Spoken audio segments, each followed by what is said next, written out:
dinero, inflación y el sistema financiero actual. Cómo la transición del dinero fiduciario y las políticas centralizadas han erosionado la riqueza del ciudadano común. Voy a empezar a explicar el origen del problema y cómo ocurrió esto.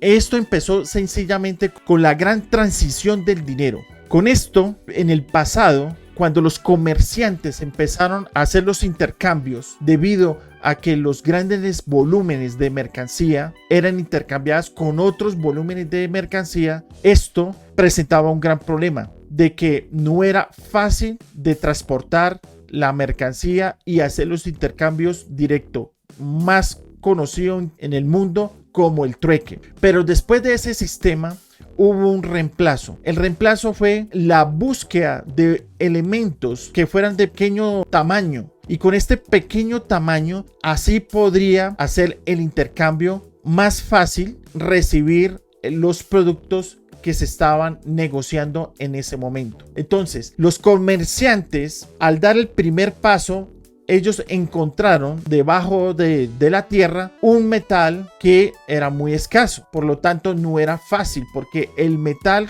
para poder extraer de la tierra, tiene que tener una prueba de trabajo, buscarlo en los ríos, también lo buscaban en cuevas, en las montañas, para poder extraer este metal y asimismo empezar a comercializar y hacer los intercambios como el oro. Entonces, ¿qué pasó con el oro? En la era del desarrollo del oro, el oro cogió más fuerza, ciertos periodos, largos años, empezó mucha más fuerza de expansión por parte de quienes usaban el oro. Entonces ellos empezaron a acumular ese oro. Las horas de trabajo que tuviera una persona normal se pagaban en oro. Esa persona tenía la oportunidad de acumular ese oro. Por lo tanto, el valor era una manera de cómo, al ser tan escaso, realmente el oro no tenía viabilidad fácil de conseguirlo tan de la noche a la mañana. Al haber escasez, aumenta la demanda. Ahí es cuando el oro, digamos, personas que se destacaban dentro de lo que era en el comercio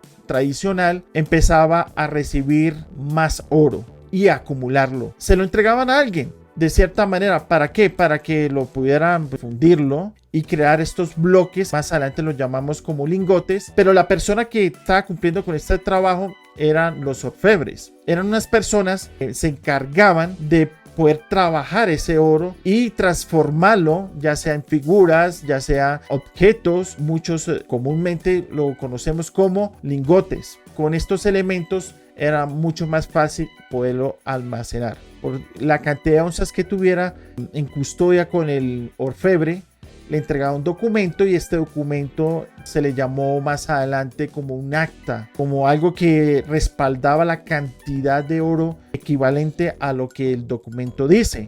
Y obviamente este documento tenía su sello, la descripción de cuántas onzas de oro tenía el orfebre. Y más adelante los gobiernos locales, que eran los reinatos, al ver que se presentó muchos problemas, pues tomó el mando. Prácticamente creó un nuevo sistema basado en ese papel, y ahí se originó más adelante la idea de crear el papel moneda, debido a que la promesa que daba la parte del gobierno local entre las partes era equivalencia, de que no tuviera problemas entre las dos partes, y sobre todo les daba como un extra, como decir, les voy a dar seguridad, los voy a mantener bajo control del reino y la expansión de los pueblos. Entonces, a base de ese oro también empezó a cobrarse el impuesto, y empezó a desarrollarse una serie de mecanismos que ya más adelante les estaré hablando más, digamos, más en detalle. Entonces, para que ustedes tengan en cuenta,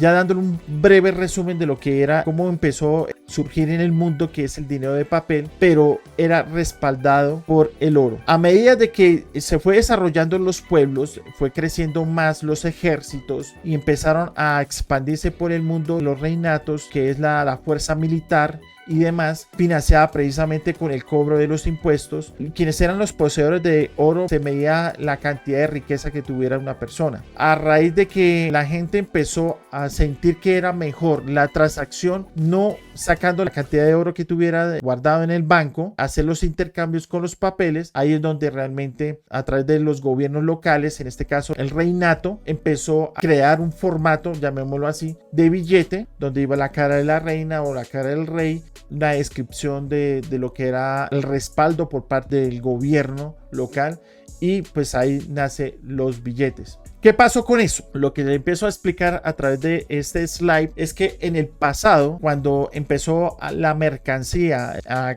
crearse, llamémoslo así, a expandirse el mercado, ahí vemos es cuando el oro, la cantidad de oro que se tuviera en los bancos era la cantidad de dinero fiduciario impreso estaba dentro del mercado. El billete es un documento legal donde usted constataba cuánto oro tenía usted en su poder y podía ir en cualquier momento cambiar ese papel por el oro que se tuviera en las reservas. Pero ¿qué pasó con lo que estamos viendo en este momento en este slide? Entonces, el dinero empezó prácticamente con el oro y la plata. El valor intrínseco, como es lo que estamos viendo ahí, es respaldado por los activos físicos tangibles. Cuando hablamos de los activos físicos tangibles, hablamos desde el oro y la plata, como lo estamos viendo en la figura. La cantidad limitada era por reservas reales, lo que le acabo de decir. Si ustedes tenían 5 monedas de oro, eso era la equivalencia para tener 15 billetes en el mercado. Quienes tuvieran esos 15 billetes, o dice un billete, tenía el derecho de la cantidad de oro que se tuviera dentro del banco. Por lo tanto, eso mantenía el valor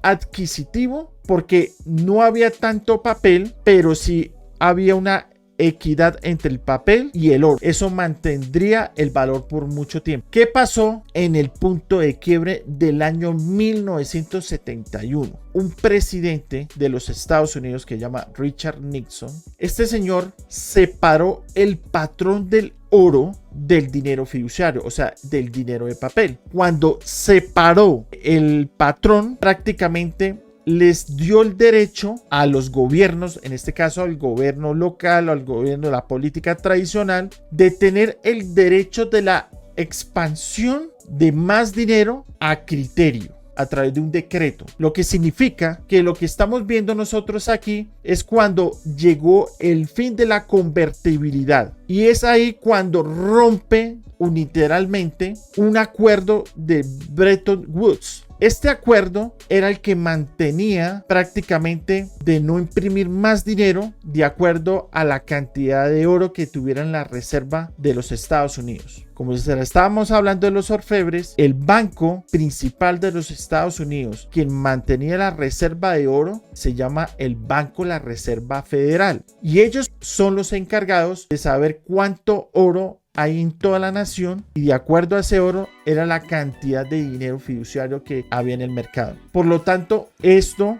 controla el gasto público. ¿Qué es el gasto público? El gasto público es el dinero que tienen recaudado los gobiernos para invertir en obras, en educación, en salud, en todas las actividades de proyectos que tenga en el plan de gobierno durante ese periodo, ya sea de 4 años, y de acuerdo, si tiene un plan más largo, pues a más años. Pero ¿qué pasa? Cuando no hay control precisamente del dinero, es cuando realmente, al separarse el patrón oro, crear dinero por decreto, porque no hay algo que respalde ese dinero, es ahí donde se incrementan los problemas, porque el dinero que se crea de la nada prácticamente se convierte en deuda, y esta deuda se convierte en créditos.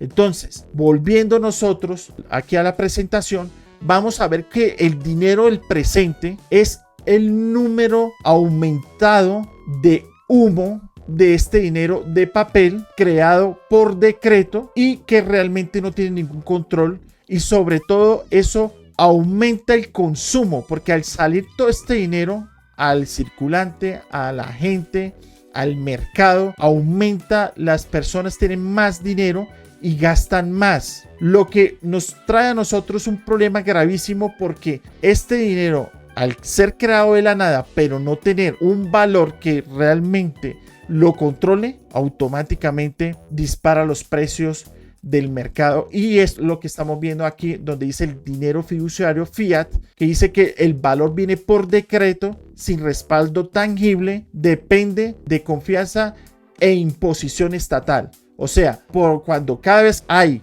una crisis, no hay dinero, los bancos están en quiebra, ahí es donde les da el derecho a través de los gobiernos salvar estas crisis de los bancos y de las empresas que en su momento tienen una quiebra total. Entonces la consecuencia es la capacidad ilimitada de impresión es igual a la inflación y al impuesto encubierto. Y esto es algo que realmente nos está pasando y que realmente nos hace reflexionar del por qué cada vez nos vemos más endeudados.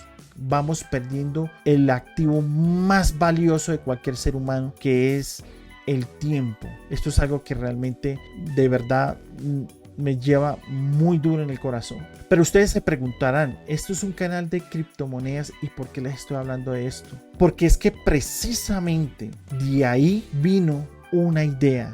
Alguien de la nada, que no se sabe quién es, si es hombre, si es mujer, si es un grupo de personas, porque realmente es asombroso. En este canal vamos a tratar de explicarle con palabras no técnicas, sino lo más popular que sea, pueda entender realmente, y trajo la mejor propuesta a este problema tan grande que es el dinero fiduciario y ese mecanismo empobrecedor que nos ha llevado durante tantos siglos a problemas mucho mayores. Hasta aquí les traigo el video, pero les dejo la incógnita, y eso es lo que está transformando de una manera tan silenciosa que realmente nos va a sorprender. Comparte esta información para que muchas personas les pueda llegar este video y puedan aprender más acerca del mundo de las criptomonedas. En este caso vamos a hablar del dinero fiduciario como mecanismo empobrecedor para luego ahí sí tomar las mejores decisiones.